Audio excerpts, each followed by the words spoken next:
This is what happens when Tua gets a little bit more time. Everybody's like, hey, up in arms, like all of you that wanted to bench Tua for viewers. Oh, how do you like this now? And this and that. But I know for me, when I was calling for him to get benched, is so they could go to this. This is what I wanted to see, right? I'm not saying Ewers was better. I'm saying Tua needed to be benched. So he gets a fucking fire in his ass to come back like this.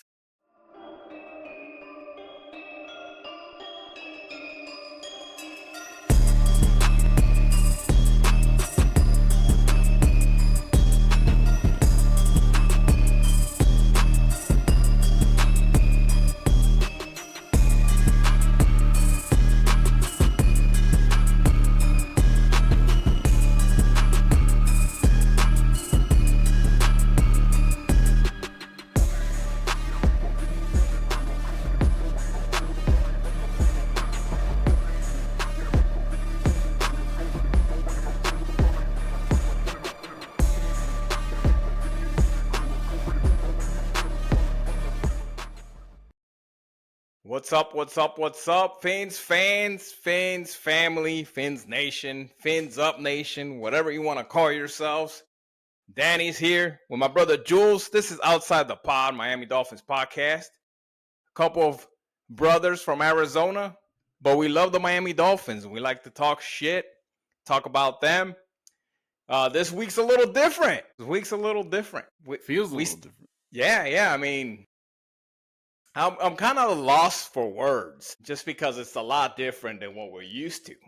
You can't let's start with this and have a loss for words, man. Yeah, I know, definitely, right? We got to talk a lot. But let's start with this. Tua, left eye, Tagovailoa. Had, I think, the stinky pinky, left eye. I don't know. There's a lot of memes out there for what happened with Tua and his eyeballs, but his left eye was swollen shut before the Falcons game. And we saw a different Tua. I mean, at the end of the day, we saw a different team, He had a visor on to protect the left eye, and Waddle called it swaggy. Maybe he had a little extra swag going into the game. Maybe the benching at the end of the Browns game. And it's funny, the Browns, right? He kind of doo-doo Browns got in his left eye, The doo-doo Browns got in his left eye and they got swollen. This is the story where I'm going to tell my grandkids, which I don't have and I won't have. But we could tell your grandkids, the Tua played the doo-doo Browns and got some of it in his left eye. Got swollen. Got the swaggy visor on for the following game. What do you think? Was it the visor? Was it the benching from for Quinn Ewers at the time? What do you think? What do you think woke him up before we start getting into the game? Dude, I have no idea. This team is so confusing right now. And by the way, if it was the Doodle Browns and got in his left eye, he should have been swollen all over because the Browns were all over his ass. Not just his left eye. Yeah, that's for sure. The Browns killed us. Been one big swollen ball. I don't know. But as far as the visor, maybe, when you go out and you have shades on, it's much different than when you don't, right? You feel a little bit more cooler, more whatever. I mean, they do got that reddish tint, right? That makes it a little bit more HD. Maybe that helped them out. I mean, and we'll talk about it more as we get into the game. But right now, I just, I kind of wanted to give Tua a little bit of crap about his swollen eye. I saw one meme where it was like a guy with like very freckled guy. And it was that meme like, when you're down there and your girlfriend farts or whatever. So it was a face of the dude with the freckles. Anyway. Week 8, or was it week 9? I have week 9 there, but it's week 9 recap, right? No? 8? It's week 8 recap. Okay, whatever. We played the Browns on Sunday. Well, I'm sorry, the Falcons. Or was it 7? Gee, I don't No, even know, man. it doesn't matter. Who cares? We played the Falcons in Mercedes-Benz in Atlanta, 34-10. We took it to them. Tua threw 4 touchdowns, season high for him, and we snapped a 3-game losing streak. I mean, again, lost for words. Total yards 338 to 213. And this one specifically throws you off, right? Because obviously, they didn't have any passing touchdowns. But rushing yards, 141 to 45. And it was a collective effort by all 3 of our running backs. I mean, of course, Achane had the most, the bulk. But it was a collective and great plan by the offense coming into the game. I think the first possession, it was like, kind of the same team that we saw the previous week. It's like, oh, here we go again. Right? It was like a 3 and out. We were like, okay, here we go again. Came back second possession after the defense is just balling out. And we started moving. And I couldn't have predicted this game any worse, or I couldn't predict it that the turnaround was going to be to this level. I never saw it happening. They looked inept before this. I felt like nothing was going to change, that we were going to lose the rest of this. We were going to lose out, man. So Tua had a clean, dirty-eyed performance. 26, 4 touchdowns. Backfield again combined for 141 yards, 2 touchdowns, one of them receiving. Well, actually, both of them receiving. And Bijan Robinson, give it a shout out to the defense. Bijan was 9 for 25 on the ground. All the Falcons, the run game, 45 yards. I saw Weaver on the sideline, looked like he was he was on a mission. You could just tell he had this look in his eye like, hey, we're putting it to him. And they did. So Weaver was hot. And then there's a change with Frank Smith was actually on the sideline. That could have been another factor, right? You're saying, to him, he didn't feel like it was a big factor, but it obviously was. I'm thinking, the players could go up to him and ask him what he's seen, what he thinks they should be doing. And the same thing with Mike McDaniel. He could probably easier to, get looks. And the feeling of the game, of how it's going, the feeling of the players. So that could have been another factor. What say you? Man, it's just really confusing, man. It's how do you go from what we were seeing? It was like the total opposite. Like what was happening to the Falcons was exactly what was happening to us. It was like one issue after another, right? It was a dumb penalty. It was a sack. It was a drop pass, or whatever. It was just like compounding error, mistake, or bad play after bad play, and that it shows. It goes to show you that this game is like all about momentum, and it's just part of it for sure. And you could see it when it was like 17-3 or something like that. Atlanta has the ball. Well, we had that big pass interference that kind of, killed the drive. And then that shifted momentum to them. Bijan has a couple of good runs, and then he fumbles. It's like, it seemed like swing, because it seemed like they were coming and like, I was worried. I was like, oh crap, because then I saw Bijan busting out a couple of runs. I was like, oh man, here it comes. Yeah.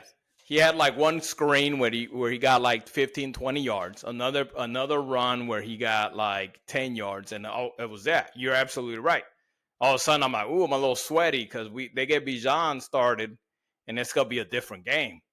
And right as I was thinking that, and he had the run look good too. Like, here goes another 10 yards. And then boom, he just drops it out of nowhere. I don't think anybody had touched him yet. He just out of nowhere drops it. He's trying to make a move. The knee hits the ball, and that's how it comes loose. Was that right? Oh, I didn't see that part. But it was after a good run already. Like if he would have fumbled, he probably would have broken another tackle, got another 5 yards, because it was that good of a run.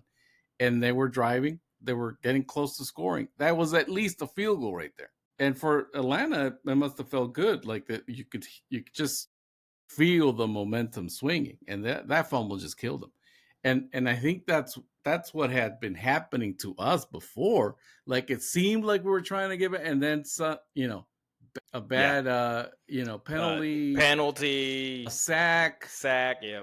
Somebody missed a blocking assignment. Jonah missed a block. And Jonah, sacked for sure. Something like that. Just killed it. So I wanted to, again, going back to the fact that it was such a huge difference between, and I get it. Yeah, the Falcons are not the greatest team, but they're not chumps. I mean, we've been looking a lot worse than they have. I know they're, Penix is out, and they got Kirk Cousins in, but Kirk Cousins is no chump either. You know what I mean? It's not like we were playing, maybe he didn't have the timing down. Some of the play, you could tell that he wasn't in good communication with some of the receivers sometimes. But still, like, the difference was night and day for this team and how they performed this game. And it makes me think, like, why? And I mean, you could just see the offense, right? Specifically the offense. The defense, you could tell the last few weeks already, they were starting to gain momentum. They were starting to get a little bit better within the scheme, and you started to see a little bit of growth. The offense, not really, right? Besides Devon Achane and the occasional Waddle making a good play, it was looking really bad. It was very predictable. But this was a masterclass, I thought, of a plan. I mean, there was some plays that I was like, oh, that was so good. There was, matter of fact, there was one, the Ollie, the Achane touchdown looked very impressive because even the formation was different. And let me see if I could pull it up real quick. Yes, I can. Let's see if I could share it real quick. Window, pause it. Let's play that. Share. So this is the Achane touchdown. Wait, before I play it, you see where the running backs are freaking sitting over here next to Tua? One right next to Tua, and then one right next to him, just back a little bit. I mean, would you call that a pistol? That's like just a split formation. No, because this is not Tua. This is Tua right here. I mean, either way, regardless. Oh, you're right. Yeah, both the running backs are on Tua's left side. Yeah. So I mean, this is not something that at least I hadn't noticed. I hadn't noticed this, but the play, I think, the first read was to Ollie Gordon on the left flat. And let's take a look what happens. Ollie Gordon on the left, nope. But Achane wide open. And then the dance, I loved it, of course. It was great. So I got to play that through real quick. By the way, Dulcich was also open in the middle. He could have gone to either player right there. Yeah. He had several options on that. But anyway, certain plays like that I know they're one-offs, and Kurt Warner said this on X. He was like, there's a lot of plays that you'll see once a season, right? And he kind of threw them all for this game and kind of dug deep into his bag and everything. But that's the kind of shit you got to do, every week, bro. You got to mix it up. And there was definitely a obvious intent to target a lot more players. Like Westbrook Akine had a couple of catches. You know what I'm saying? Like they brought in the sixth offensive lineman, or they moved them around like he's a tight end too, Brunskill. So there was a lot of differences. And again, back to my point is, why did it take 8 weeks to try to start mixing this up? What's it take that long? Probably only 2 or 3 people in that room know know the answer to that. I heard a conversation where, like, I think it was on Locked On Dolphins, and he was saying, Kyle was saying that they might have been, it was easy for them to continue to make excuses for their plans, right? Too many penalties. This, these guys are hurt. There was always some kind of excuse, which I think kind of they were able to excuse themselves from having to try anything different until the Browns killed them. And then finally there was like, you know what? we need to do something different. We need to make something up. And I think they put in a lot of work this past week to come up with a good plan, figure out how to protect Tua, give him a little bit more of a chance to be able to set his feet. His arm looks stronger just because of that same reason, probably, right? He was able to get underneath the ball and be able to throw it a little better. So I feel like you waited a little bit long to try to figure this out. And so it's definitely a question that I would ask if I was in the room. This is obviously, I mean, of course the answer is going to be, no, we probably did a lot of the same. This time it just worked out, whatever, which will be all bullcrap, right? But they waited to. I mean, like I said, Frank Smith and the sidelines might have had something to do with it. But at the end of the day, this is what we should have been seeing, week 4 and on, week 3 and on. They should have woken up to the point of, hey, we need to make adjustments. We need to try something different with the offense specifically. Like I said, the defense is starting to come together. Jordan Brooks had a hell of a game. Shout out to him. He was picking the right gaps. He was picking exact gaps where he needed to be. And kudos to him. But yeah, I mean, nobody was getting pushed off the freaking scrimmage line. It was pretty good game. Dante Trader Jr. had some good plays, as still very, I believe is a pretty good steal as a rookie. Starting to see a lot of good flashes from him. And I think I'm hoping that it seems like he's learning a lot from Minka, because he's looking a lot like Minka as a safety. So anything to add for the recap? How do you explain this turnaround? And that's what I've been thinking about this whole few days after the game. Is like, how do you explain it? Because it wasn't just that, okay, yeah, game plan was different. They were using different personnel and all kinds, right? And blocking schemes and in different plays. They're bringing Jalen Wright in, and Ollie Gordon played a lot more, and Ikina, yeah, absolutely. They were trying to get him. It was with a lot of intent that they were trying to bring him into the game and stuff like that. But not only that, there was like a toughness too. Like I saw some very aggressive blocking too. Like right, people actually looking for someone to, looking for someone to hit. Yeah. Before you continue, let me bring up that Brewer play. And there was actually I don't have it. Never mind. Yeah, never mind. I didn't click. Plus that there was like Sealer, the penetration that Sealer was showing now. Like we've been waiting for this Sealer for a long time, because he was like consistently in the backfield. Like maybe he didn't make the play at that point, but he was back. He was he's making the running back take another lane. He was pressuring the quarterback. But man, we've been expecting this for a long time. Absolutely.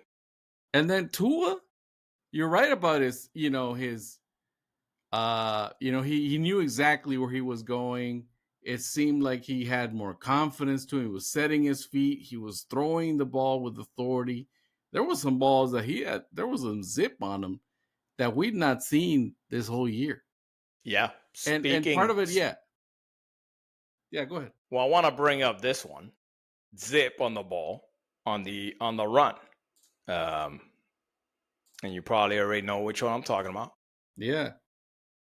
It wasn't that, while you pull that up, wasn't it reminiscent of that one touchdown he threw against the Ravens in 23 during that one comeback, right? He rolled, although he did that that 180 going The the other 180 way, that he likes to do, yeah. Yeah, and it looked very similar to that. Yeah, I mean, this was obviously not the strongest of arms, but definitely not something that he's been doing the last few weeks, this whole season. He hadn't been doing this. A great catch by Washington there too, right? And it's a outstanding catch. Good concentration because I mean there was people on him, and he put it right where it needed to be, and right at the pylon, man. It was a great play. Great pass by Tua. You couldn't have done it any better. And Washington had just an outstanding catch. So no, absolutely. Wait, that was an elite play. That was an elite play, and that's what makes this fucking team so confusing, man. It's almost like frustrating. Well, and yeah, exactly. This is what we expected coming out from the beginning. Yeah. From the beginning. This is the kind of stuff that this game was what we expected. It's like, okay, you don't need some star tight ends. Rucci looked like he was playing well. He had a couple of plays where he was wide open. I wish they would have gave him the ball just to, hey, we just brought him in and give him the ball, man. Let's see what he could do. Because he was wide open a couple of things. He was good at blocking for sure. Probably one of the better tight ends that we've seen so far.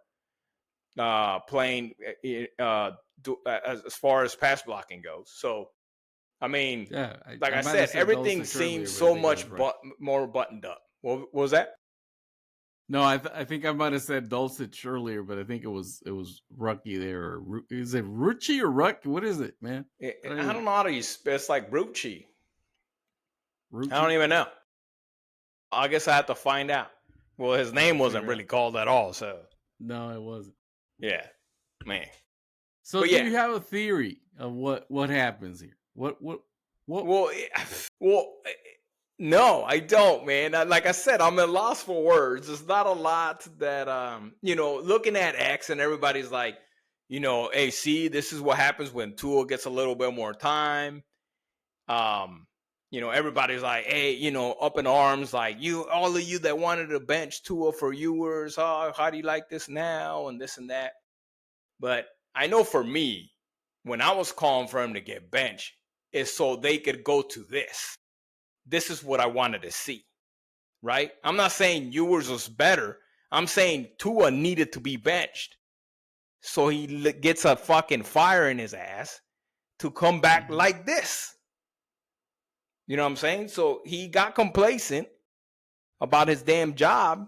So now he's up, and doing a little better, at least this game, this week. And I don't know. I think there was a little bit of fire underneath a lot of the coaching.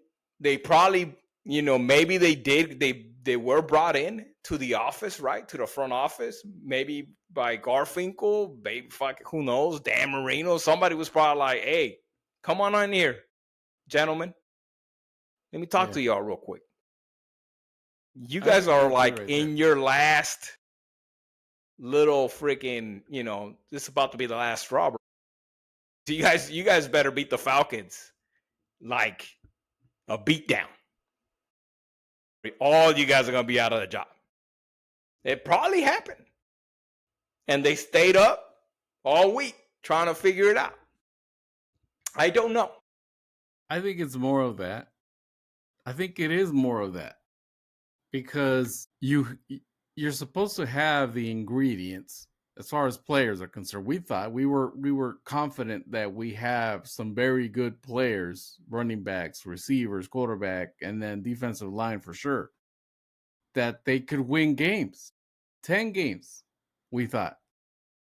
We still think, but I still think, yep.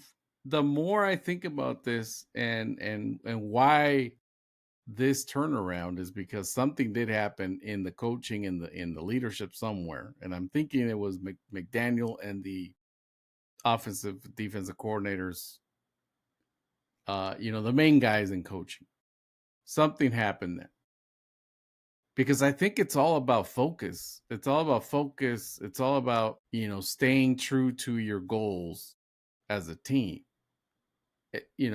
Weaver talked about it this week. He's like, pack mentality.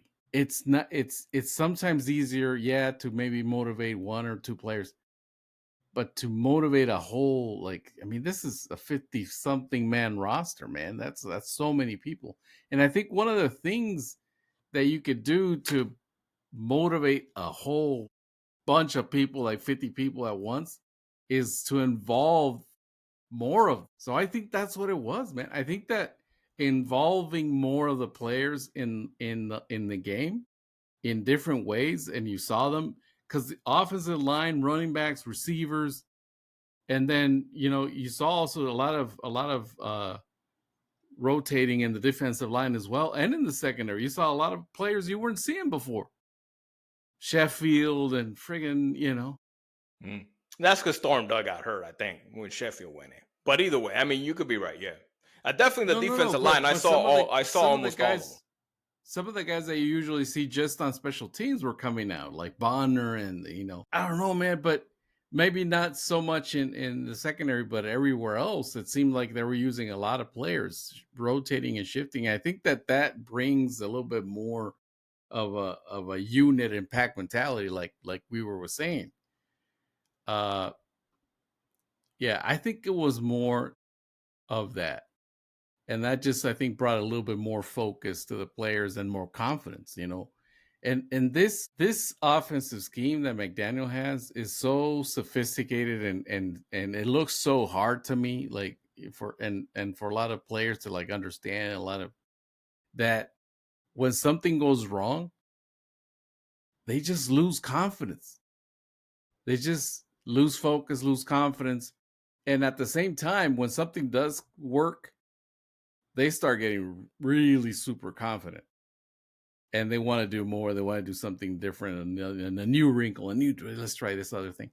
Because they that's how it just goes with something like that. It's just so sophisticated that it could go either way depending on how that. And the thing is, it's coaching, right? You got to make sure that they maintain focus. Otherwise, you see these shifts from one extreme to the other, from game to game. I think it's, like I said, I think the weakness here is more on the coaching, as to why you see these inconsistencies. Because that's what morale had to have been low with the players, and that's where it gets them involved in looking bad, because coaching probably wasn't able to wake that up. But you can also see they were still playing hard, and a lot of coaches have been mentioning that, and even the announcers were saying that too. Like the players, they've been playing hard, but just not playing as a unit. I don't think. They were doing a lot of things individually, trying to make a play instead of, together we're going to do this. So, well, Thursday night football, I think it's a night we've been waiting for in the schedule. It's a little different than what we predicted in the beginning, right? Where the Ravens hadn't been probably as good as we thought they were going to be. They have been without Lamar Jackson, which is obviously an MVP caliber type of player. Looks like they're saying, and the coach is saying, that he expects that Lamar Jackson will be playing this game, but he is banged up, and he has been out for a couple of weeks. Thursday night football, but I don't know how much that's going to affect Lamar. Again, we all know that he's one of those players that we would love to have seen in Miami, and he's just a football player that plays very well. So on our side, Storm Duck looks like he's migrating south for the season, and we won't see him again till next season.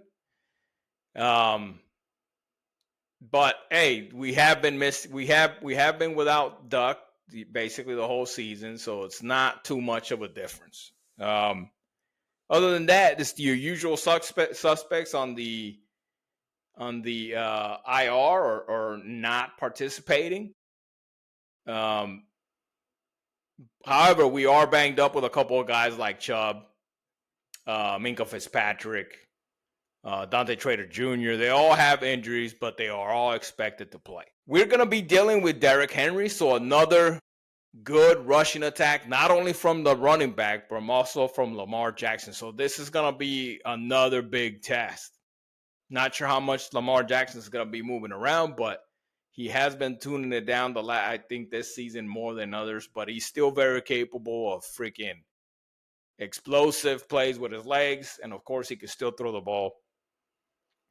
But again, Dolphins with a huge test coming up.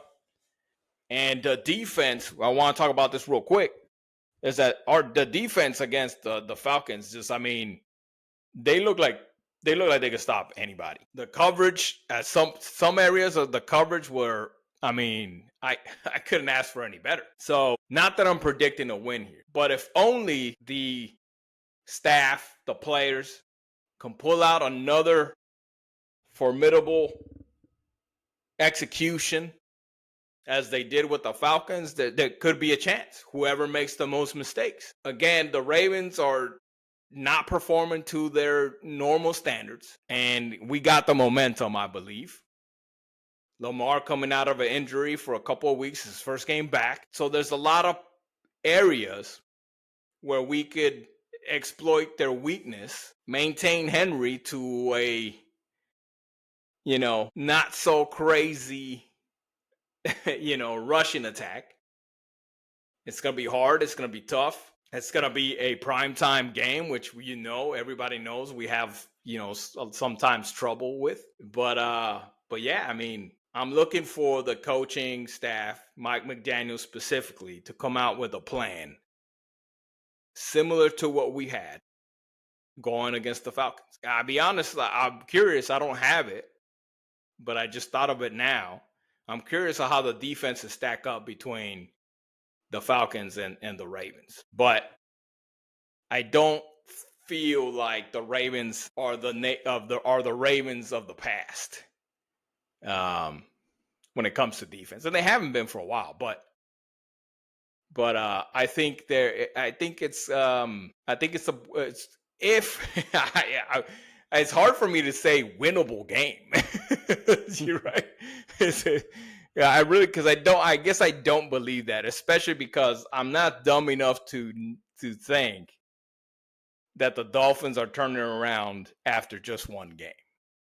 There's a lot more that they need to prove to me and to everybody else, that they continue to be able to get creative week to week to week to week. And but it starts with last week, right?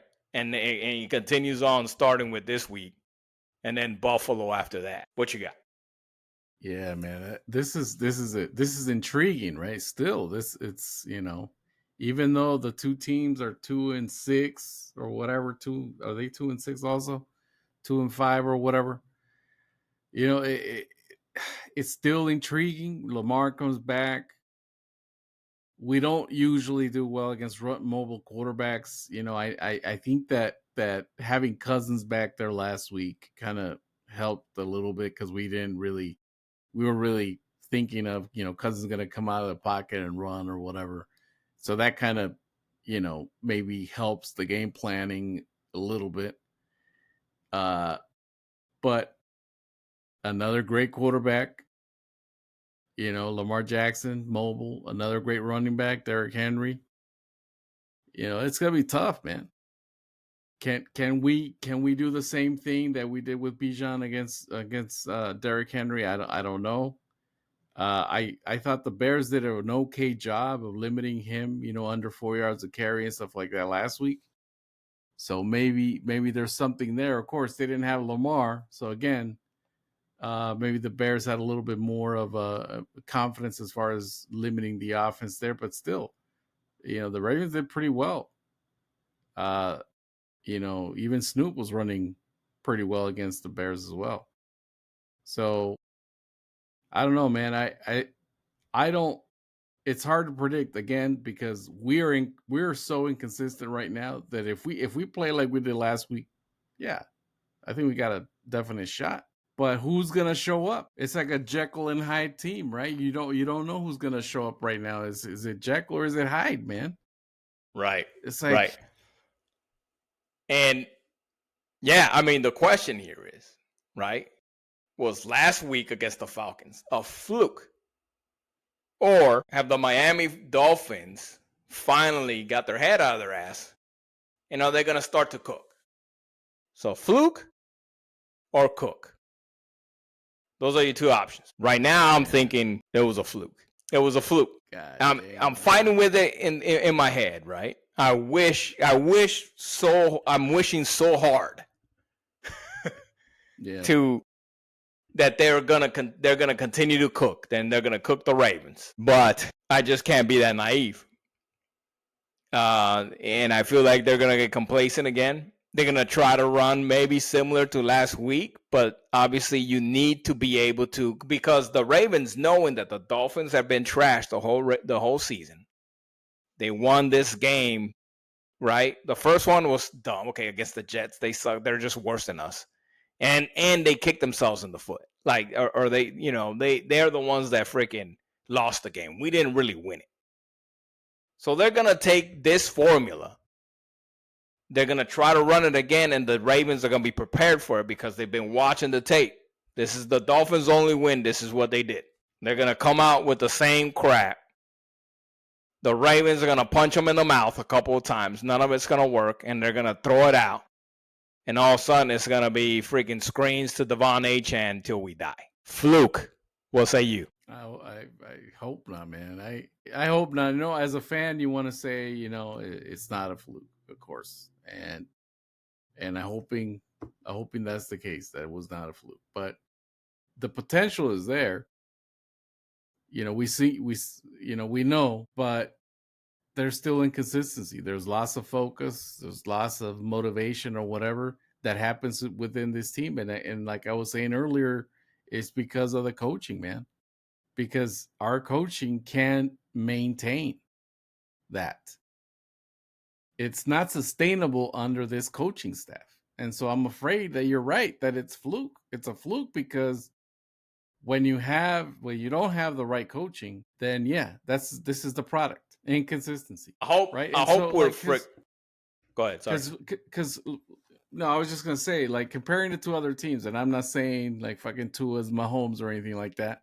But Kansas City, they start off 0-2 and whatever. But a good coaching staff is going to turn that around right quick, man. You probably went up to him and say, hey, you're fucking Patrick Mahomes. You're, Travis Kelce. And you got to turn this shit around, man, or, we need to do some changes. And, of course, they react. They look at him now. They look like the same Chiefs, man. Same old Chiefs. Yeah. And it's happened a few times before in the past, right, with the Chiefs. So not to get into another team too much, but it's happened in the past where the Chiefs kind of start a little slow, looking a little choppy, and then they just end up being at the end of mid-season through the end of the season, same old Kansas City Chiefs. They got to make a run for the AFC. They got to make a run for the Super Bowl. So it's just the way it is. So those are the great franchises. So I hope we're wrong. I hope both Jules and I are thinking that this likely is a fluke. But tell us what, for the rest of y'all, get in the comments. Let us know. Fluke or cook for the Miami Dolphins coming up against the Ravens. Let us know. Hit that the like button, and subscribe to the channel to get more content. Get in the conversation. But we'll see you during the game. We'll be out there on X, probably tweeting some stuff or Xing some stuff, whatever they call it now. And I hope I hope we're wrong. But from now, we'll catch you guys next week for another episode outside the pod with Danny and Jules. Fins up. Fins up.